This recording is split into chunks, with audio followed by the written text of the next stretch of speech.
Are you ready for the Low Blows Network? Hi guys, Rick here. Before we get to this episode of Paddy's New Yacht, I'd like to talk briefly about gambling because it'll be discussed a lot on this show. Gambling is supposed to be fun and accoutrement to your sporting weekend. However, it can also be debilitating and ruin lives.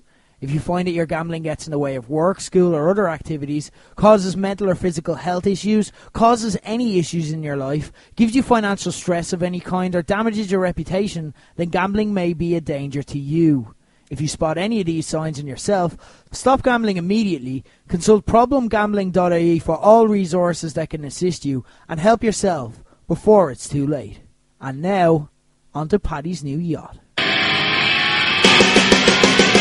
Former pro wrestler Rick Nash and former Paddy Power insider David Kent are not good gamblers. They're sports fanatics who are determined to crack the code and make it rich on sports gambling or die trying. This time next year, we'll be millionaires. Follow them on their journey to eventual bankruptcy every Friday on the Low Blows Network with sports tips that made so much sense at the time in Paddy's New Yacht.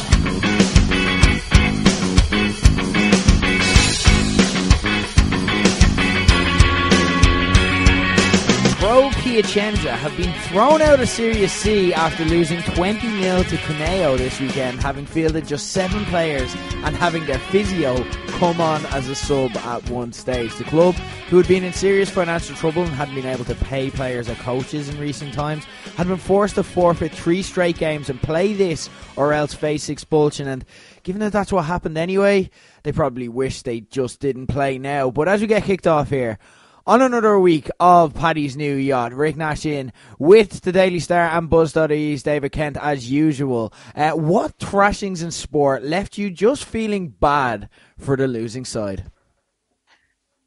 I had a couple. The one that really stuck out when I saw this originally when I was like, it was a 6-1 in the Manchester Derby, because I remember watching that live, and it was like, people don't forget about that was an entertaining game.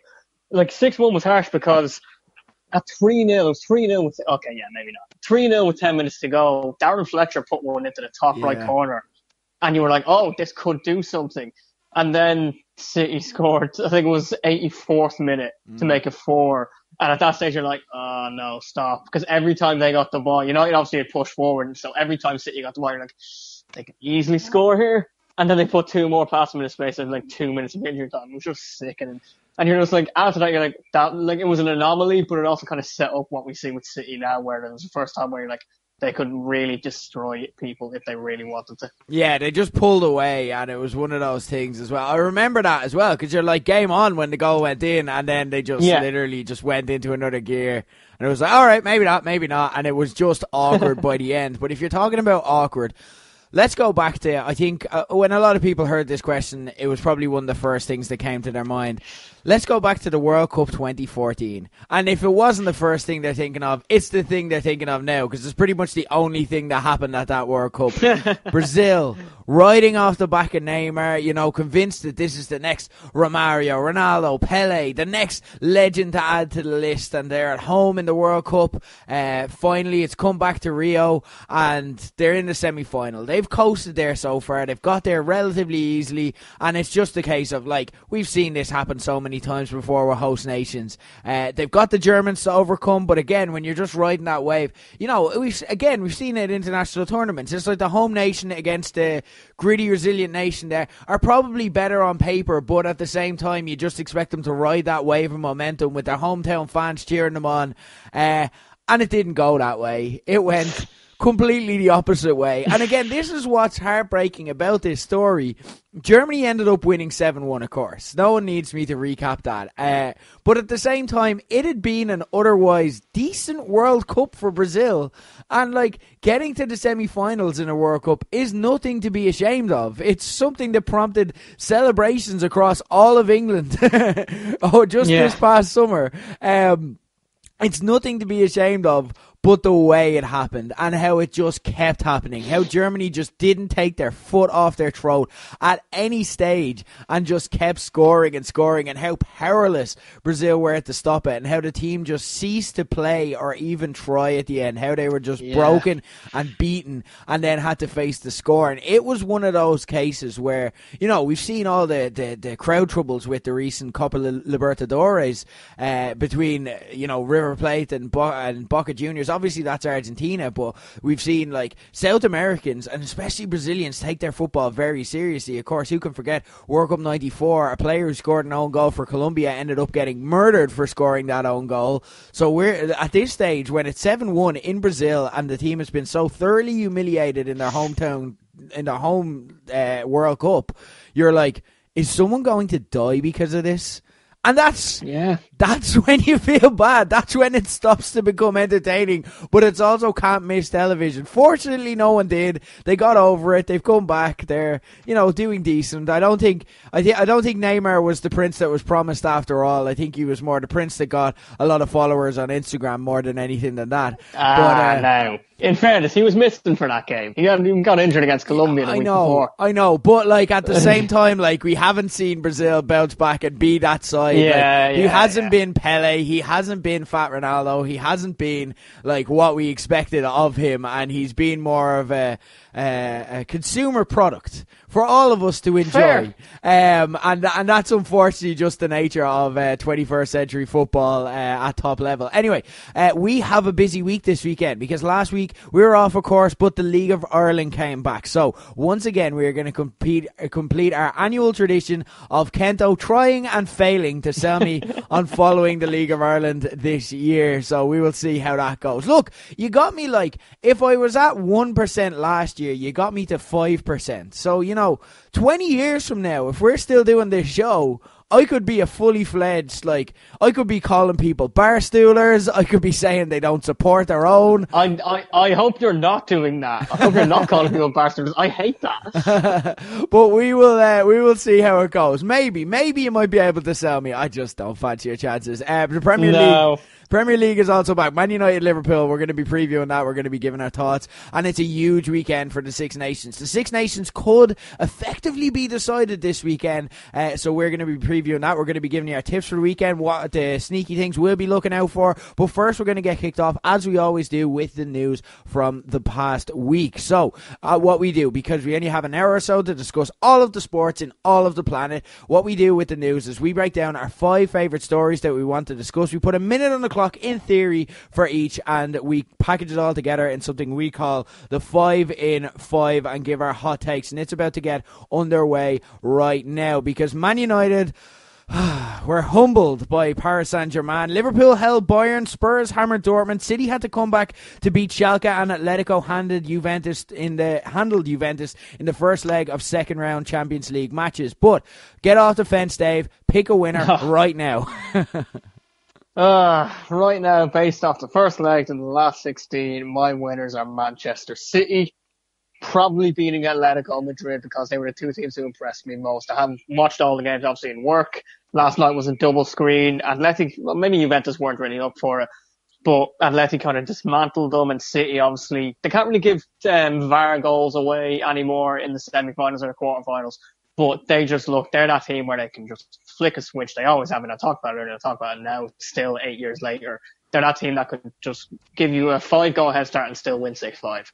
They look impressive. I don't know about that. They had to come back in a relatively easy tie, against Schalke. So I don't know if I go declaring them winners. They can take the foot off gas now, though. Yeah, they've been taking their foot off the gas so much. They struggled against Lyon. True. They struggled against Hoffenheim. I don't know if this is City's year. We've seen them struggle with Europeans. I'm going to go for PSG, and not just because they beat Man United. I'm going to go for PSG just because they beat Man United in Old Trafford comfortably, getting 2 away goals, keeping holding a clean sheet. And let's not forget, without the aforementioned Neymar and Cavani also missing, I think this is Kylian Mbappe's year. We didn't kind of give him the credit he deserved for winning the World Cup last year.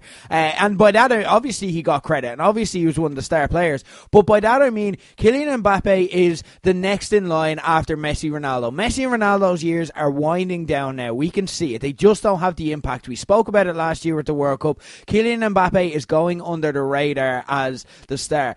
Scored one, made another against Man United, and was able to single-handedly dismantle Ole Gunnar Solskjaer's unbeaten team to that point. That is impressive to me. Paris Saint-Germain are a different team away from home than they are at home. They are beatable in a tough contest away. We've seen it in Europe. They lost to Liverpool in Europe earlier in the season. They lost to Lyon. But this is a team who are now, they have regained their focus. And I think in a year where we're going to get a random winner, I don't think Barca are at their best.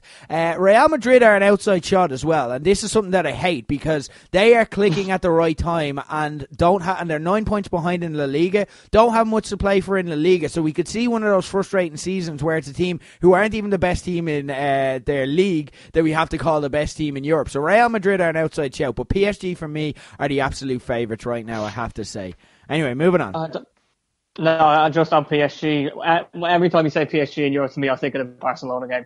Whatever, 4-0 up. Yeah, but that PSG wouldn't have done what they did against Man United without missing their two best players. So that's what I'm saying. Something's clicked, and in a weird season where we're going to get a weird winner, where there's no European alpha dog, PSG are for me. Like Bayern will be another outside shout as well because they're just clicking at the right time, and that's what you've got to take into consideration. Not who is the best team in Europe. That's never who wins it. It's who is playing the best at the time the games are being played. But Bayern, I'm not sure they'll get past Liverpool. So I can't in good conscience pick them if I can't pick them in their tie. So PSG, Real Madrid, Bayern may be third in there.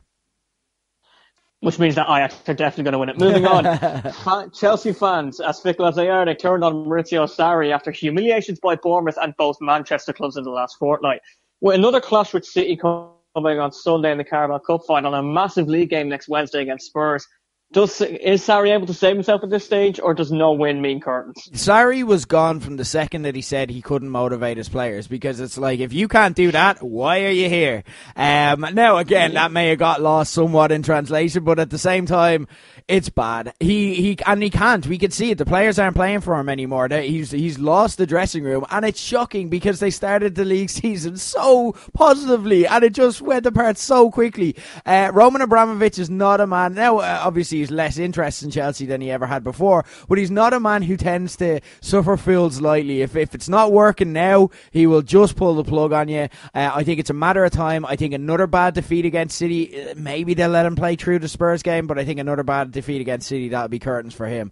But it's just a case of when, not if, at this stage. Yeah, absolutely agree. And even the loss in translation argument as well, he used an Italian translator specifically. Yeah. He said it in Italian, so he knew exactly what he was saying, and that is just shooting yourself in the foot when it comes to a club like Chelsea, because as you mentioned, Abramovich, like, not really interested. Obviously, he captained 10 games, so he's looking at it and going, well, why, like, how are you not able to motivate your team? Why am I hiring you? Well, yeah, and again, like, who knows? Sarri may have known exactly what he was saying, and it may be a case of the Jose Mourinho's where it's like, this guy probably wants out, but if he gets sacked, he gets a massive payout. So there could be a bit of that going on there as well. Anyway, look, moving on to rugby, and someone's has got to go as the two undefeated sides remaining in the Six Nations, England and Wales, face each other on Saturday. Is this to decide who wins the competition, or does Ireland's gritty victory over Scotland give them hope? I think if Wales win it, then the Six Nations is probably done, because Wales have to play Scotland and us in Cardiff. England, I always question around Eddie Jones. I always question about the squad mentality. Yes, Elliot Daly's having a serious year. Ireland, obviously we're going to win on Sunday against Italy this weekend. After that, we could still have a chance.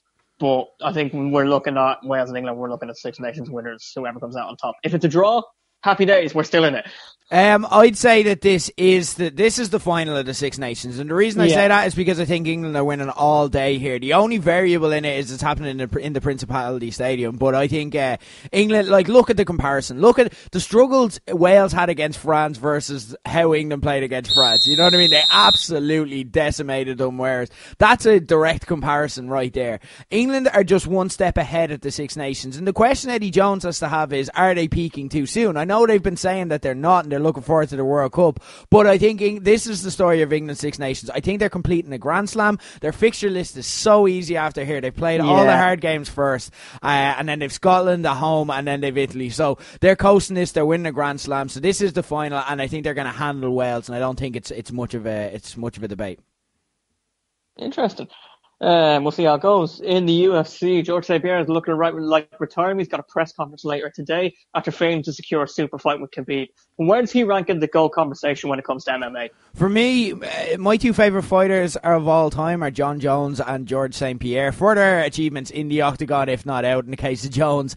But yeah, I'd say that's 1 and 2 for me. I love fighters who are just great at what they do, and I think Anderson Silva has tarnished his legacy by kind of holding on a bit too long, and then you have the steroid allegations and whatnot. Otherwise, he'd be up there too. But George St. Pierre was absolutely phenomenal. He was my first favourite fighter in UFC and in MMA as a whole. Fantastic. I love the way he was able to control his opponents. He went in with a game plan, but it was different every time. A lot of people accused him of being boring throughout the years, but that's because he was so dominant. I love fighters who go in and are able to exact their will upon another human being who is a world-class athlete in their own right. George St. Pierre was able to do that.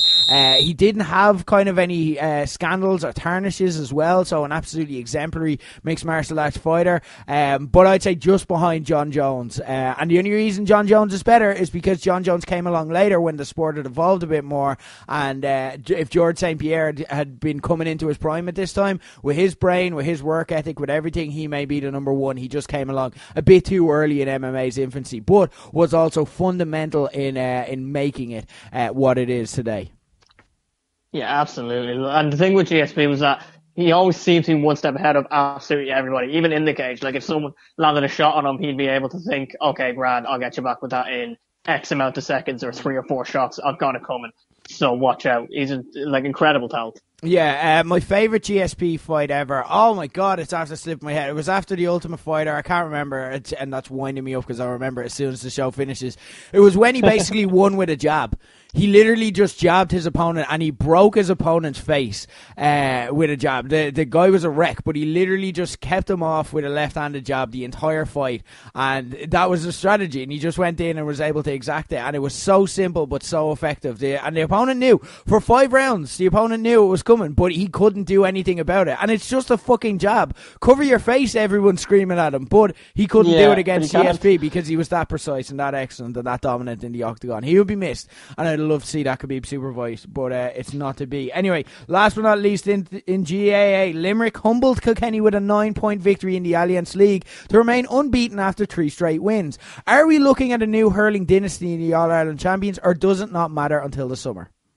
No, it doesn't matter until the summer, because someone could win all 5 of their league games by 18 points each time and still not be All-Ireland champions or All-Ireland favourites going into it, because the All-Ireland Championship, particularly in hurling, is just ridiculously wide open. I can make an argument that I probably will in our GAA preview later on in the year, that 9 different teams could win the Liam McCarthy, and I can make a fair argument for each of them. Limerick, very impressive, especially in Nolan Park as well.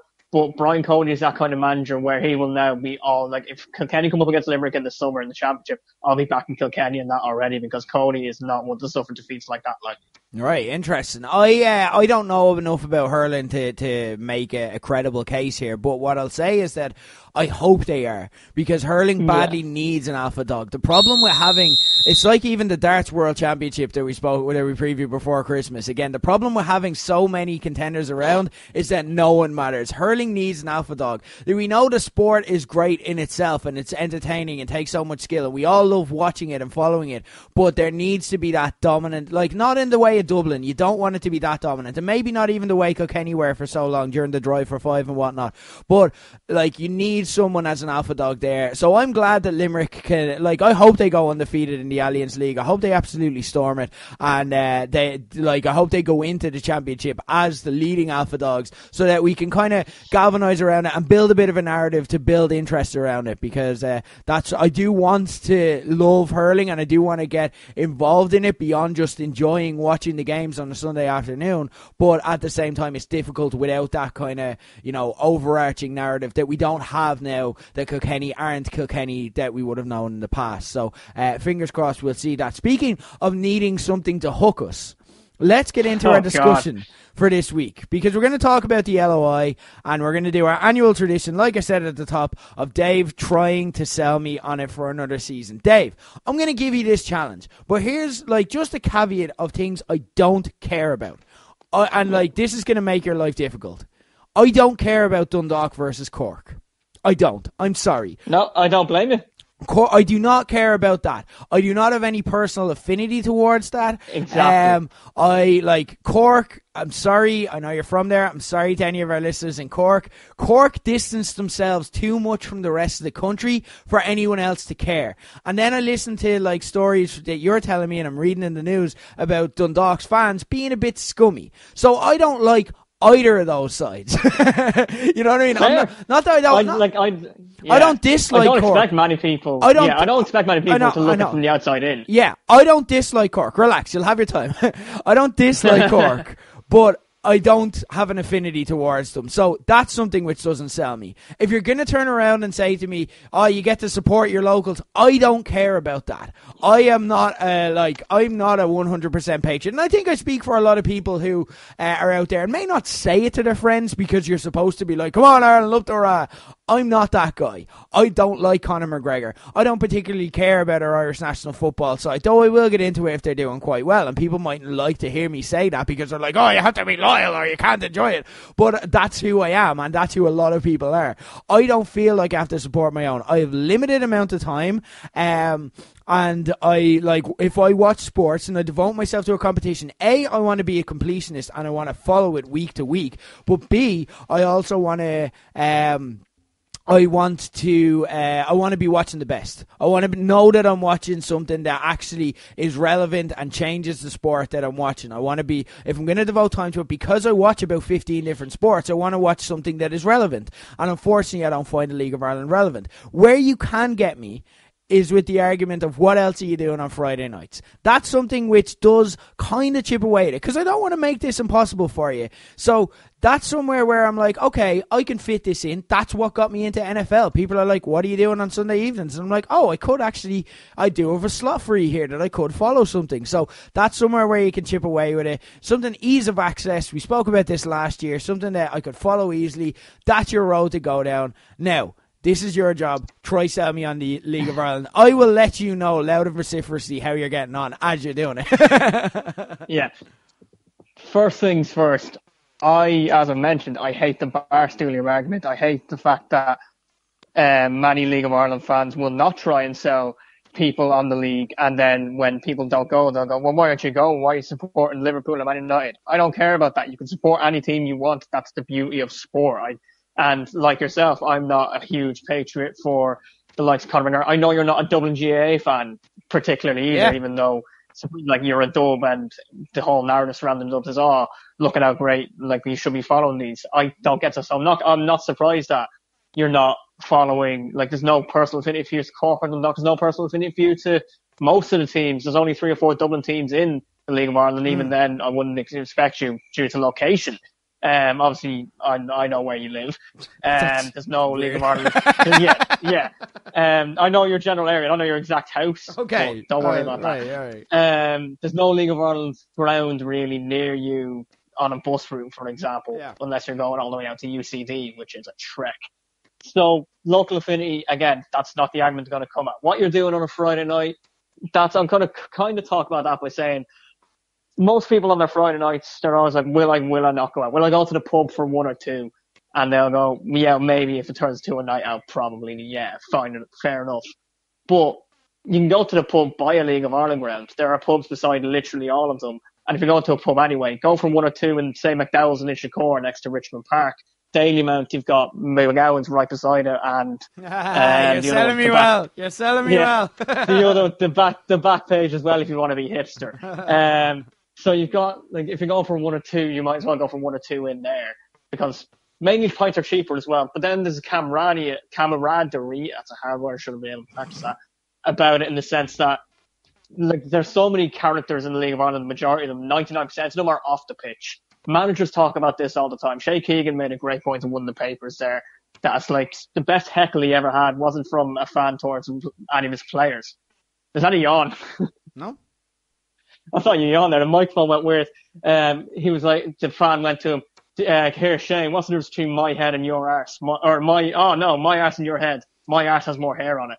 And he, like, the whole of the goal when United bench started laughing. Even shaking, that's like, yeah, fair enough, you got me there.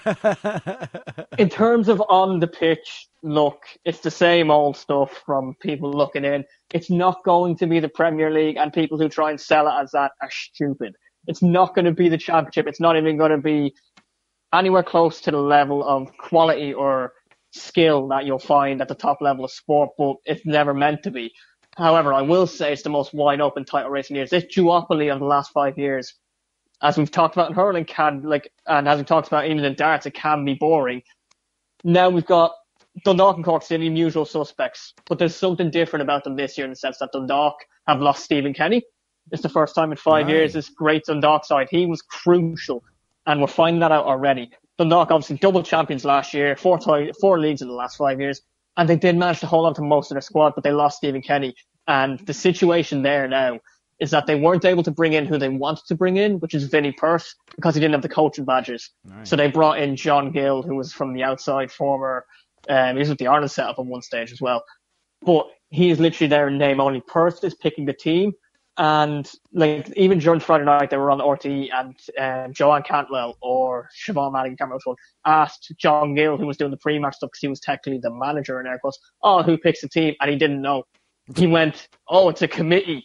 And your one went, what, you're the manager, aren't you picking the team? That's how much of a mess it is there at the moment. They lost 2 of their star players to broken legs and a torn metatarsal, or a broken metatarsal, I can't remember which one it was. On Friday, they drew 1-1 to Sligo Rovers at home, so already there's questions.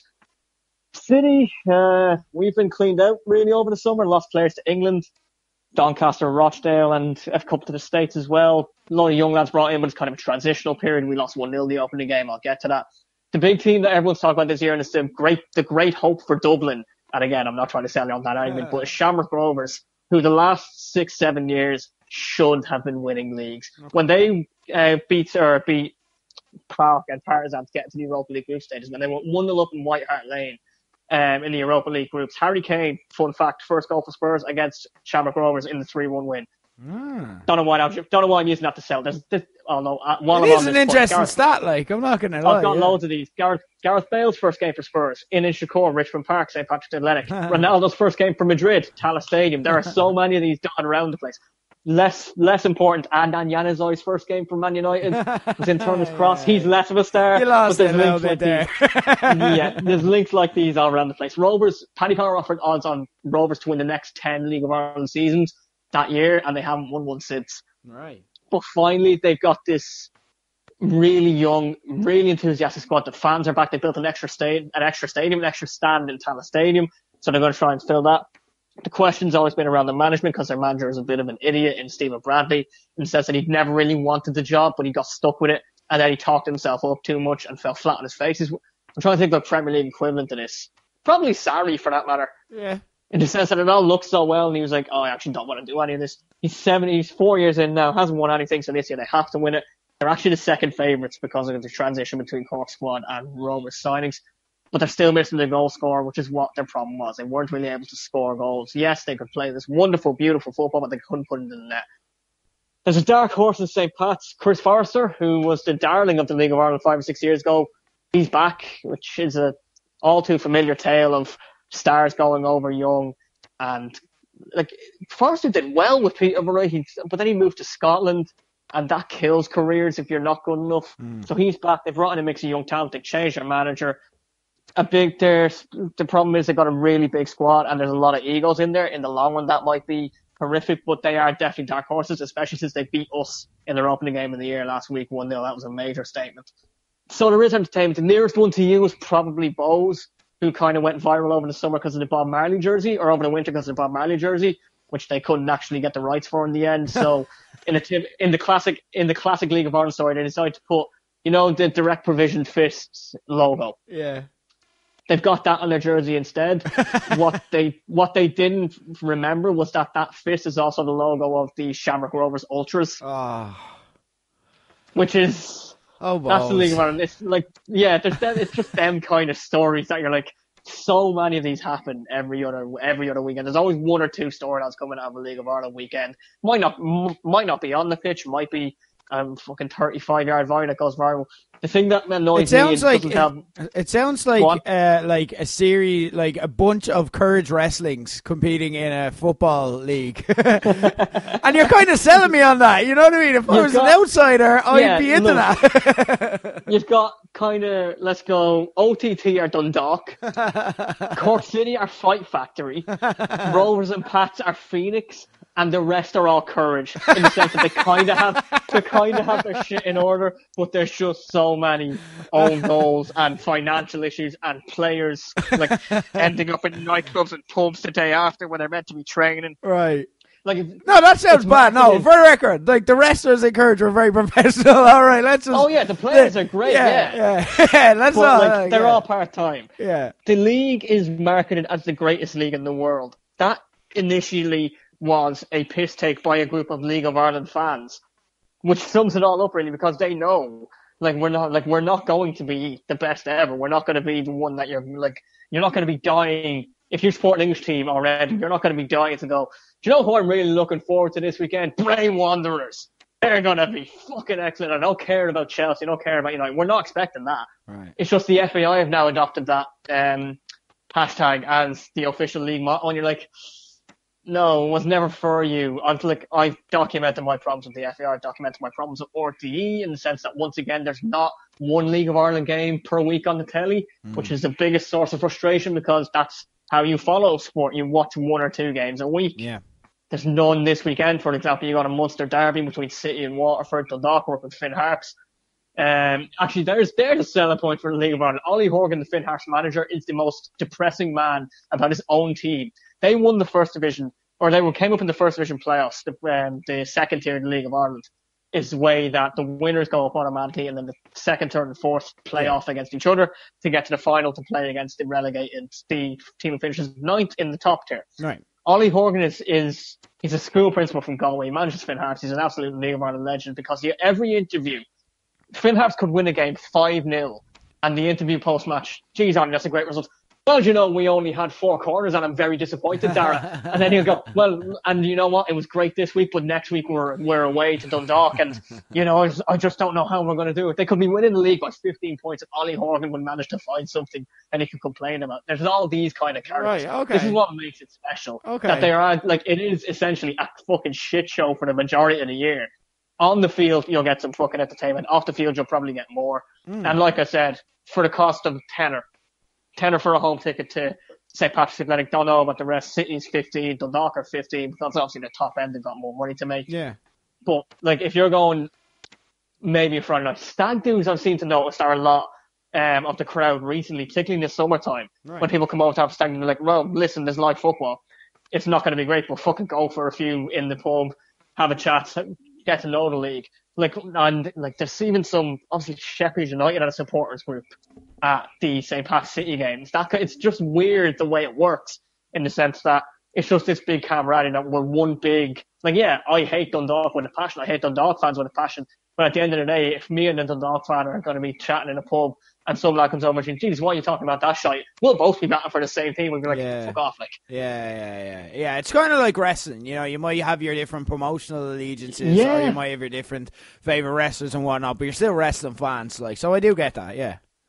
And another thing is, wrestling is a great point, because wrestling is almost Ireland's dirty little secret, in the sense that OTT fans, Fight Factor fans, they love what they have. But if someone, say the WWE comes in and is like, here's OTT. Like, yes, the Fight Factory or the OTT fans would go up instantly, but then there'd be a ticket demand for shows. And League of Ireland fans, everyone's like, oh, the really barstooler argument that I hate. It's like, well, do you really want these people to come to this game, or are you just saying it to make yourself feel better that it's your thing? Yeah, well, this is it. Like, this is, I think, and there's a lot of that out there, and it happens in every interest. So I'm not going to like say it for League of Ireland, where it's like they like kind of being the victims. They like putting people off because then they're not special. If everyone likes the thing that they like it because no one else likes it. So there's something to that, all right. And I know you notice that in all walks. And again, that part of that kind of introversion is what will put people off. Now I know you're not about that, and you're very trying to get people involved and trying to raise the profile of the league, sometimes in spite of itself. But like, yeah, that introversion will put people off, and that's not a good selling point. Where it's like, you're not a real football fan if you don't follow this. Yeah. It's like, yeah, I am. I like the really good stuff. Yeah, my thing with the League of Ireland for people coming into it is give it 4 weeks. Go to 2 home games and keep an eye on the 2 away games. It's 20 too quid much. over 2 You're asking weeks, too over much. 4 weeks. You're asking too much. You're asking I'm way too much of someone. Games. You're asking way too much of someone. Just keep an eye on it. People will not travel to something they're not sure about. Like, that's not going to happen. I'll tell you that. Okay. Don't. People aren't going to, like, people are not going to get up out of their homes and leave the house and go make plans when they don't have friends there because their friends aren't interested in it, and go on their own to a game for something they're not interested in. It's hard enough to get people who love wrestling to go to wrestling shows and events like ours. Like, never mind, and they love it and they want to do it. It's people are stuck for money. So if you want to sell people on how to get there and how to get in, you have to make it easy for them. It has to be like, turn on your television at this time and you can watch the highlights in half an hour or an hour, or follow this YouTube channel. That's how people follow stuff, and then they'll get up off their arse and go once they're sold.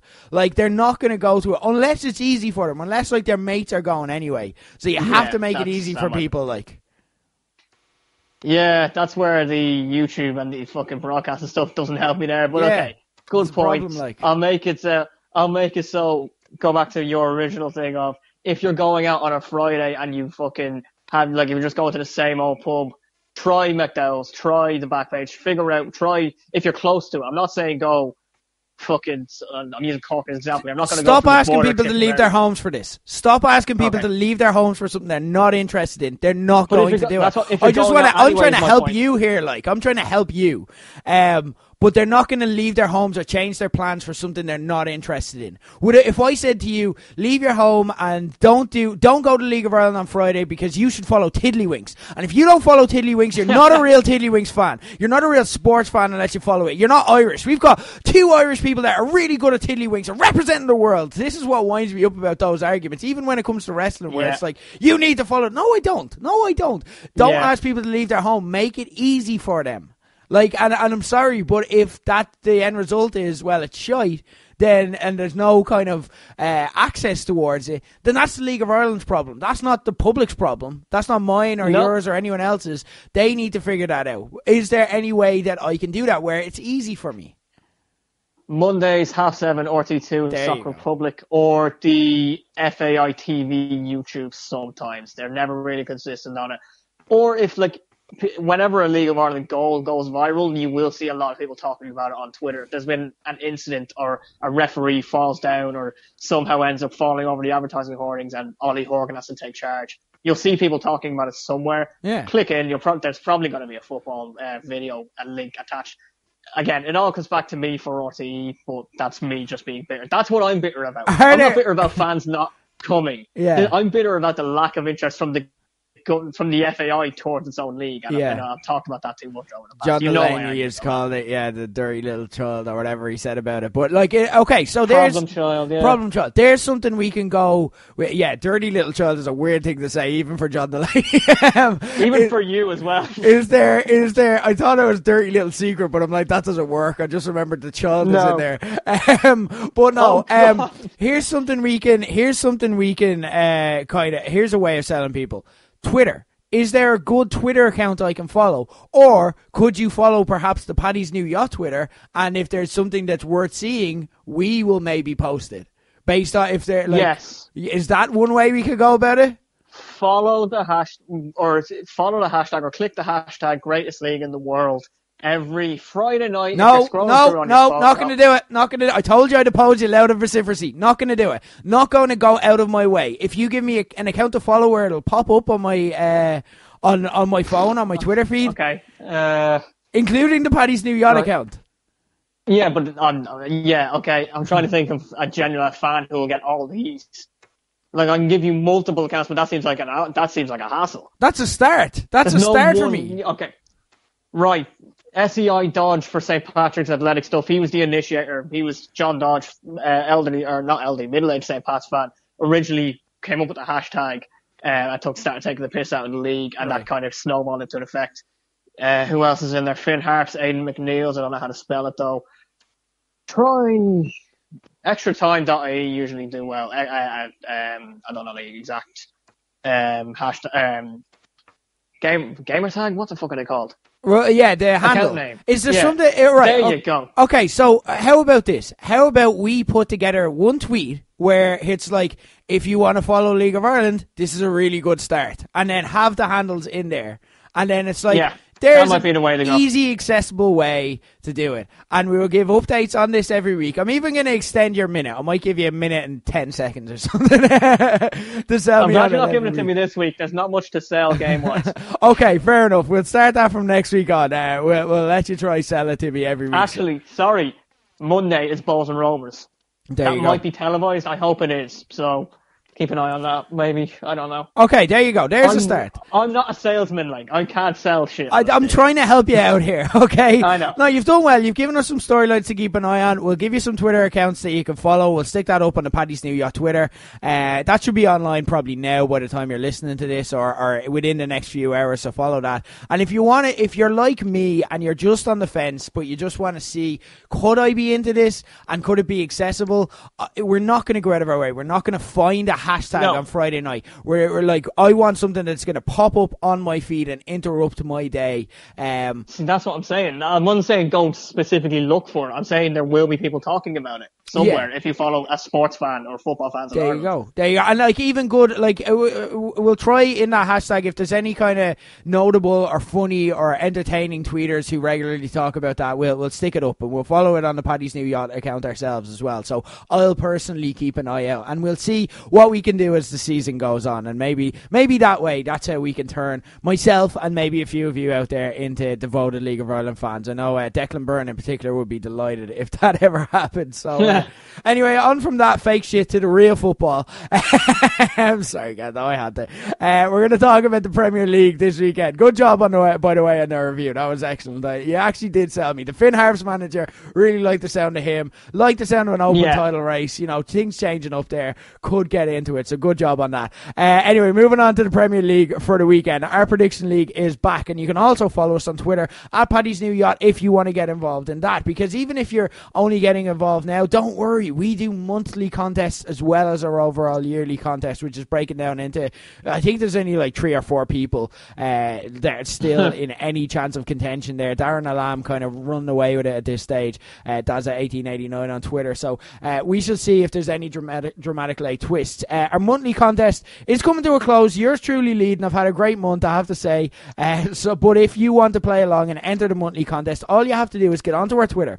We put up a tweet about 6 o'clock on Thursdays if there's a football weekend ahead, or if there's a Champions League or midweek fixture. Keep an eye out for the Twitter on Monday. We'll make it the pin tweet, so it's nice and easy for you to follow. And then what we'll do is, all you have to do is quote tweet your predictions for the weekend. Give us the correct score and give us an anytime goal score. You get 1 point for correct outcome. You get 3 points if the correct score is right, and if you get 2 points if your anytime goal scorer scores. 6 points per game, loads of games. So loads of time for you to do well. If you win our monthly contest, you get a Low Blows VOD subscription. If you win our yearly contest, you get a Premier League jersey of your choice. Though I'm not sure Daz would actually be into that. He might want the Division 1 one, so I might have to hunt for that if he wins. Brentford are going to the Premier League, so yeah. This is it. So anyway, we wanted to play along, but since it's not fair if we win all the prizes because we're the host, we handicap ourselves and we give our predictions right now as we tape on Thursday morning. It doesn't matter if there's any injuries for our anytime goal scorers or anything.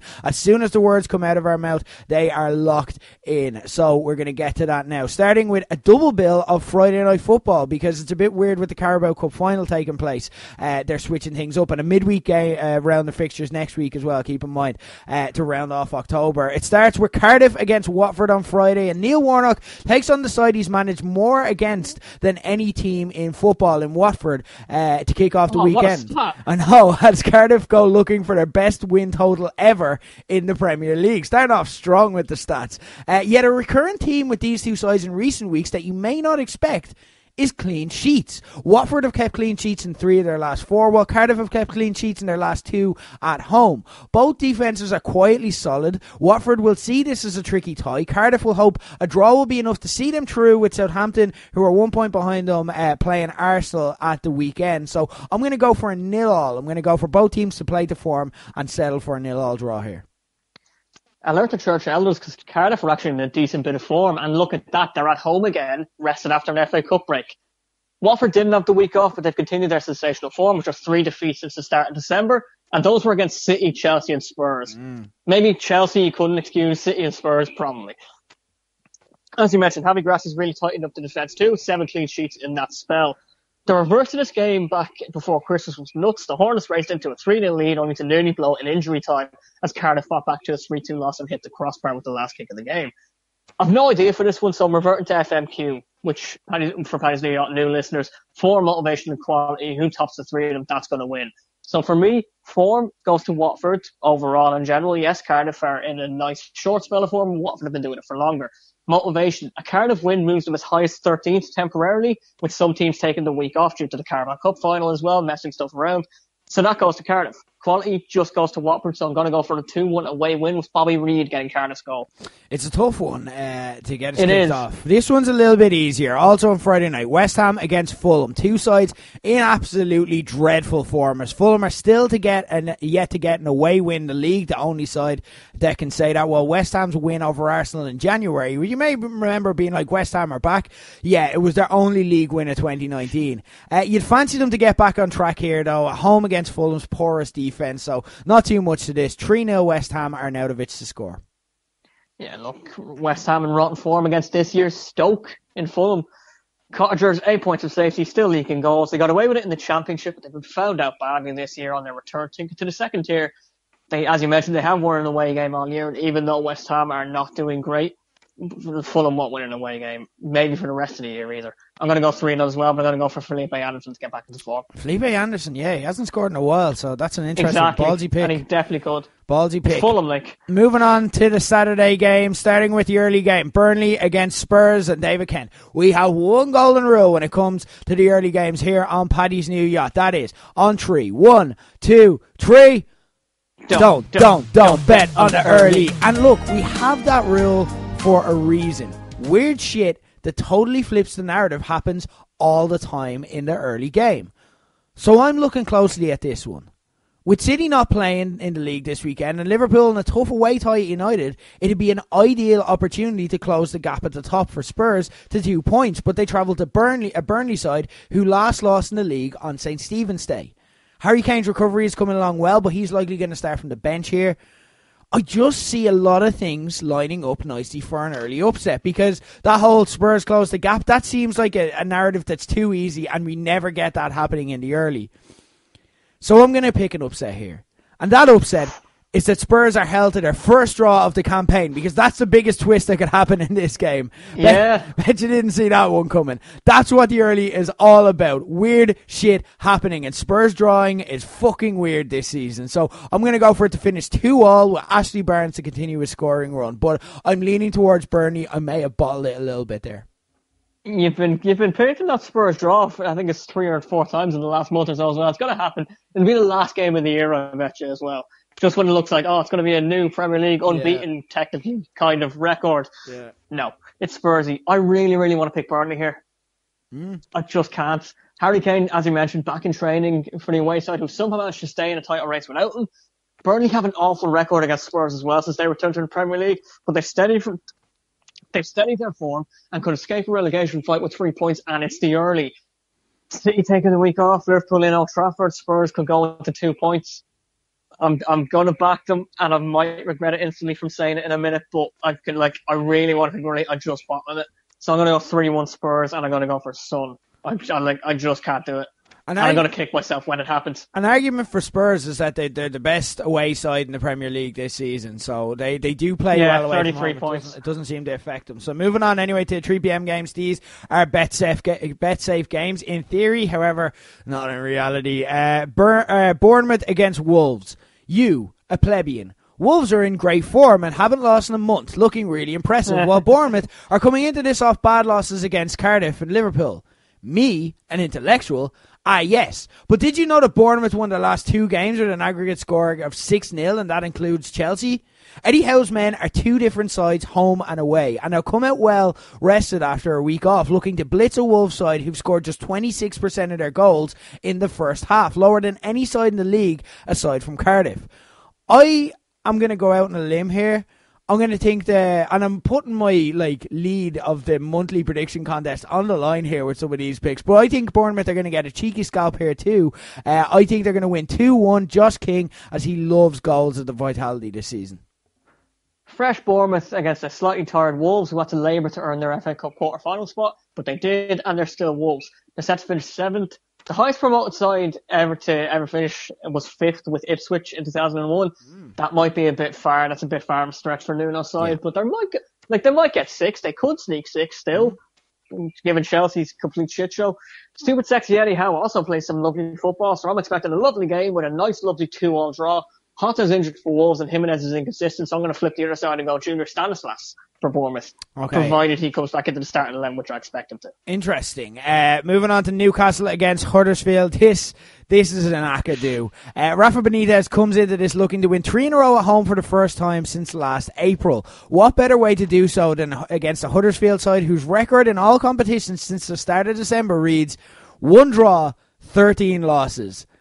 Jan Sievert's men are already in the championship, and there's absolutely zero reason to back them anyway to get any result here. 3-1 Newcastle run on the score. Yeah, if Huddersfield don't pick up any more points between here and May, they equal the worst ever Premier League season. They still have to go to Anfield, Wembley and welcome Ole Gunnar Solskjaer's men, as well as some tricky enough games at Brighton and West Ham. I'm not saying it could happen, but I don't see them picking up many points before the end of the year. No. This trip to the northeast is actually a chance to go down fighting because there's this season's West Brom. They're already down. Any previous result against Huddersfield will not be counted. Newcastle have fixed their injuries. Their record signing Miguel Almiron has had time to settle in as well. Fun fact, 3 of the last 4 meetings have been 1-0, and I'm going to go for that again. I'm going to go 1-0 with Ki Sung-young to score. Okay, interesting. Moving on to the evening game on Saturday night. Leicester against Palace. An interesting tale of the tape here. We've talked about how Palace seem to be better away than at home since the start of the season. And their record away at Leicester is better than their record against any other team aside from Everton. Leicester, meanwhile, are looking to avoid their 4th consecutive home defeat. And Jamie Vardy's goal drought at the King Power Stadium, just 2 all season, is a particular concern. That makes it relatively straightforward to me. I think Palace are going to win this one. I think they're going to win 2-1, and I think Benteke is going to score, as he scored in each of his last 3 against Leicester. Fun fact, this is 12th against 13th, which isn't really a fun fact, but that's literally all I can think of to get excited about this typical end-of-season game where both teams are safe. So that immediately takes motivation out of FMQ. Form goes to Palace, definitely. Leicester have lost 5 of the last 6. Eagles haven't lost in that time. Quality, they're about even. I don't care about this game. I can't confidently predict the winner, so I'm going to go for that lovely fence over there. 1-1. I reckon Leicester get a penalty, and Vardy instead actually scores this time instead of being brought on to take a penalty, which is the worst tactical decision I've ever seen from Clockwell the other week. You never bet on the draw because you can't pick a winner. You always have to get off the fence. That just never happens I think you're in for a hiding there, to be honest. I don't know if I don't mind the missed points. I'm not saying I'm right. I'm just saying I don't know if that's not sound logic, and you're going against Paddy's New Yacht Bible there. Moving on to the Sunday fixture, starting with Arsenal against Southampton, a rematch from when Southampton broke the streak earlier in the season, you may remember. Fun fact, if Arsenal concede on Saturday, they'll become just the 8th team to concede 1,000 goals in Premier League history. And you may also remember that I correctly picked Charlie Austin to score last time when Southampton beat Arsenal, as he loves a goal against Arsenal. So does that all line up for Southampton to do the double when they really need to push out of the relegation zone if Cardiff don't win? No. Arsenal are still undefeated at home and have won their last 6 straight. They're in better form. They need to win to keep pace in the top 4 and easily have the quality edge. This is simple. 3-1, Lacazette to score. Yeah, like the new manager bounce end and Arsenal's incredible unbeaten run, and they must kind of look fondly back on that now, given how the season's turned out for them. Having looked comfortable in the top 4, they wavered, and now you've got a resurgent United and Chelsea to join them in the battle. Hasenhüttl has only one loss in 2019, though. The problem was it came last week to Cardiff to allow the Bluebirds to leap out of the relegation zone and send the Saints marching in. So they'll be going hell for leather for a result here, I feel, because it's like they obviously won the first game and they know they might have the number.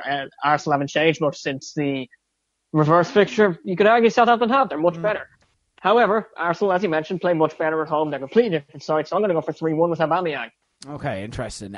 Moving on to Man United against Liverpool. For me, the unquestionable main event of the weekend, also taking place at 2 p.m. An absolute barnbuster of a game, with Liverpool needing to use City's week off to go back top, as that 10-goal difference gap is perhaps insurmountable and may count as the season goes on. But they face a United side who are also in a can't-lose situation. United have a good record at home against Liverpool, having won 7 of the last 9. And an interesting stat is that United are the only side in the league Mo Salah has faced more than once and not scored against. So there's something to be said for that. Mo Salah not great against United. You're taking out Liverpool's best weapon. In FMQ, United are top of the league for form. Both sides will be fully motivated, and quality-wise, it's an absolute toss-up week to week. The deciding factor for me is Ole Gunnar Solskjaer's record against big English sides so far. He's beaten Spurs, Arsenal and Chelsea all away and all with relative comfort. United never looked in danger of slipping in those games. So this is a rematch of the game that saw his successor get sacked. This is where Ole proves decisively he's turned things around from the Mourinho generation. I'm picking United to win here. I've got them winning 2-1 and Rashford to score. Like, it's the greatest thing that United could have done for this fixture was lose the reverse one. Because before that, you're thinking Mourinho's probably still here in May or in February, I should say, because this game is shite, there's no hype. After that, Jose was sacked and now could be game of the season. Yes, United slipped up against PSG and were somewhat exposed by some quality teams or some quality players, but they dismantled Chelsea to bounce back. No problems there. Liverpool weren't excellent against Bayern. Are they running out of steam? They seem to be coming out of their mini blip, but they're still not winning well. And that's allowed City to take control. The 3-1 win in Anfield was their first in 9 attempts against United. That might have been down to Mourinho, I'm not so sure. Also in that 3-1, you mentioned about Salah and his record against United is great. Mane's goal was the first time since Salah arrived that any of the front three, Salah, Firmino or Mane, had even scored or assisted against United. Think about that for a second. That was the first time in a year and a half where the three bastions of Liverpool's attack that drove them to the Champions League final, they couldn't do it against United. Mental. Pogba and Rashford are the two men driving Ollie's revolution with more link-ups than any other duo in the league since he became the boss. I think we're in for an absolute fucking classic. I'm going to go 3-2 to United with Pogba scoring. Okay. I can't wait. Yeah, it's good to be great. And Pogba's in great form, so that's a good shout for goal scorer as well. Now we're going to talk about the Carabao Cup final. Not too long, though. It's Man City against Chelsea. And look, does this feel like a season and a period of time where Maurizio Sarri walks away with a trophy? I know, like, you would have said the same about the FA Cup final last season with Conte on the way out, but this is different. Taking place just 2 weeks as well after City decimated Chelsea 6-0. City are downplaying their chances of taking the quadruple this week, but when you see players doing that, you know it's what they're really thinking. This is easy for me. Do not overthink it. City 3-1, Aguero to score, and maybe to get another hat-trick. Who knows? Yeah, look, I'm not going to lie. I'm very close to predicting 6-0 again here. City are just that good, and they're against a side who don't care about the manager. Like, there's no one watching. The fans are turned against them as well, so why would the players care? It's different to Arsene at Arsenal, because there was at least loyalty there, but like, you've got to like Zinedine Zidane, hell, even Wenger himself are waiting in the wings. Maybe we could see him towards the end of the season before Zidane takes over. I'd love to see it, but it probably won't happen. Sarri will not be in a job when we record in 2 weeks, mark my words. City's treble could well be on. I'm not going to say quadruple, but treble up the domestics could very well see that happening. 3-0 Aguero. Okay, now to talk about my accumulator for the week. We don't really have enough data yet on the Friday night games to know whether they're bet safe or not. We don't have a bet on the Friday rule here on Paddy's New Yacht. Not quite yet anyway. So I'm actually going for both of them because it's a week I'm struggling to come together with a bet. I'm going for the draw with Cardiff and Watford. I'm going for West Ham to beat Fulham. In the Saturday games, I'm going for Newcastle and I'm going for Arsenal -1 against Southampton. It's one of those weeks where there's a lot of tricky games, so I'm just going into pure fuck it mode. €5 on that will return €125.24, but it's a risky bet. I don't know if you should try that at home. Moving on to the European football for the week in La Liga. For the week, we thought we'd have a title race after Real beat. For a week, we thought we'd have a title race after Real beat Atletico, and then a week later they fucked it all up by losing to Girona, leaving Barca in cruise control. 7 points ahead of Atletico, 9 points ahead of Real. They travelled to fourth place Sevilla this Saturday afternoon.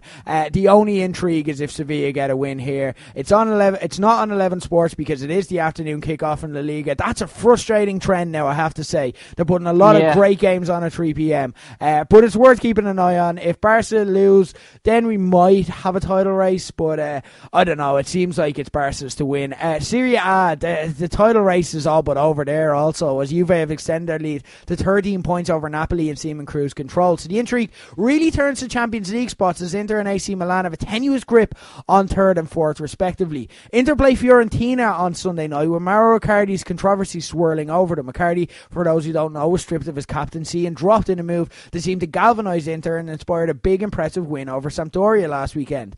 Now he looks to weasel his way back into the fold against a Fiorentina side who absolutely need to win if they want to keep in touching distance of the European spot. So we don't know what Inter we're going to get. We don't know if we're going to see Icardi just yet. He is fit and fine to play, but he's after falling out with his squad. Could be an upset in the cards. That's Sunday evening. So, and in Ligue 1, it's yet another league that is a dead issue at this stage, as PSG hold a commanding 15-point lead at the top. So all the intrigue has turned to Monaco's relegation struggle, as they seem to have consolidated a little bit after sacking Thierry Henry and reappointing Leonardo Jardim, who led them to all their successes in recent years and was perhaps a bit prematurely sacked earlier in the season while they struggled. Jardim has done the job so far with 2 wins and a draw, lifting them out of the relegation zone, but they are like a point above the playoff places and 2 points above the relegation zone itself, so only just. They face third place Lyon this Sunday night and can get dragged back in if things don't go their way, so that's worth keeping an eye on too. But one place we do have a title race is the Bundesliga, and it's become official now. We saw Dortmund struggles play out in the Champions League, thrashing to Spurs, but domestically they've drawn 3 straight in the league and allowed informed Bayern to close the gap to 3 points. It doesn't get easier for Dortmund as they face 5th place Leverkusen this Sunday, the same Leverkusen who handled Bayern 3-1 just a few weeks ago, and they may be level on points by then if Bayern can see off Hertha Berlin on Saturday, so the pressure will be on the Bundesliga, perhaps the best domestic title league apart from the Premier League. Now I have to say Liverpool Man City is exciting and is interesting, and we don't know which way it'll go, but aside from that the Bundesliga is the only one really worth watching, because the rest you're talking about Champions League places and relegation and whatnot. Dave, what are you keeping an eye on? This is a league that is perhaps better than all of them for excitement and an exciting title race. Same old thing. It's the championship. I'll stop talking about it when it becomes boring, so never. Title race update. Leeds had the week off last week because of the FA Cup, but Norwich and Sheffield United didn't. They both took advantage with 4-0 wins over relegation threatened side, which leaves us this way. As it stands, the Norwich are top at 63, Sheffield United and Leeds join second with 61. Leeds have a game in hand, but now West Brom have entered the fray with Darren Moore on 60 points after day 1 last Friday. This weekend, Sheffield United against West Brom on Sky on Saturday. Playoff race. 2 of the teams I mentioned there will be in it. But after that, you've got 6 points separating 5th to 8th. Obviously, top 6 or top 2 go up automatically. Yeah. 4 spots after that into the playoffs. So it's between 6 teams really. Monday evening on the telly, Monday Night Football is the Brian Clough Trophy between Martin O'Neill's Nottingham Forest and Frank Lampard's Derby. Nice. Derby lost to Millwall last night inexplicably at home to miss a chance to go into the top 6. Forest are 7th. It's going to be really tight. Nice. Relegation. 3 from 5 are going down. Ipswich are doomed. That's one definitely. Bolton are 3 off safety, while Rotherham and Reading are that barrier. My beloved Reading are somehow in a relegation fight again. The Royals are currently out of the relegation zone on goal difference alone. Millwall are 5 points clear of the duo after that win last night. That's how important it was. This weekend, Reading hosts Rotherham. This weekend is one of the ones where you're like, right, this is where shit starts getting decided, because you've got a relegation 6-pointer, you've got the 2 of the top 4 going head to head, and you've got the playoff race heating up as well. I love this time of year. It's when everything starts bubbling in the championship. Okay, excellent. So that's the championship this weekend. What have we got to keep an eye on? Obviously, we spoke about England-Wales. That's the big match this weekend. But give us an acca if we're keeping an eye on the Six Nations. I'll take France on the handicap -6 against Scotland and Paris. I'm going to go the opposite. I think Wales have a better chance against England than many people are giving them credit for, so I'm going to take them +6 on the handicap. I don't know if they'll win, but I think it'll be tight. I'm going to take them +6. And Johnny Sexton anytime try, because I never trust the handicap with Italy because it's always set at something really high. And I know Sexton is starting for Ireland on Sunday, so anytime try seems to win because he always tends to.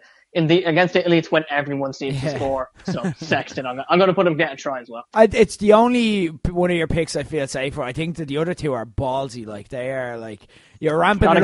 Gotta get the value. Yeah, that's it. You're ramping it up for the value. Breaking another rule of Paddy's new yacht there, Dave. You're going rogue this week, I have to say. Anyway, guys, the League of Ireland's back. he's gone wild. Guys, that is all we have for this week. But first, before we go, we'll finish it off, as we always do, by quizzing my esteemed colleague David Kent of the Daily Star and Buzz.ie on the stories he's reported for the week. We've been doing this all season. I am cruising now at this stage. 13-10. It's comfortable. In the lead. So Dave, look, I want to make it fair for you. This week, I have 2 questions where it's on information you've actually reported in your articles, which hasn't fared well for you in recent weeks. But no, it hasn't. If anything, I'm worse on that. We shall see. Anyway, so 3 questions on stories he's reported, and if he gets 2 or more, he gets a point for the week. If he doesn't, then I go into a 4-point lead. Some would say unassailable, but I've completed a more dramatic comeback just this season, so you never know. You have. Question 1. You reported on Saido Berahino being arrested. Yeah.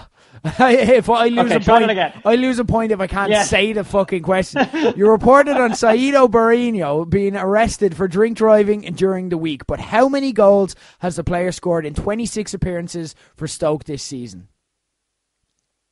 7. Dave, I'm going to need you to turn your camera on. I thought it was on. It's not on. Where's my... Sorry. This is very suspicious. All right. 7, you say? Hang on, look around. Yeah, 7. Okay, fair enough. You did say in the article, goals in 26 I did, I know that's in there. You don't want to change it?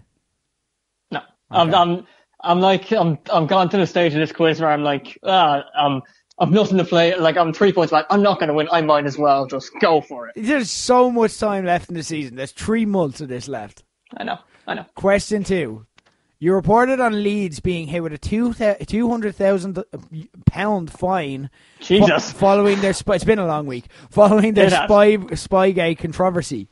But in the original Spygate, who were the New England Patriots caught spying on to launch the investigation? I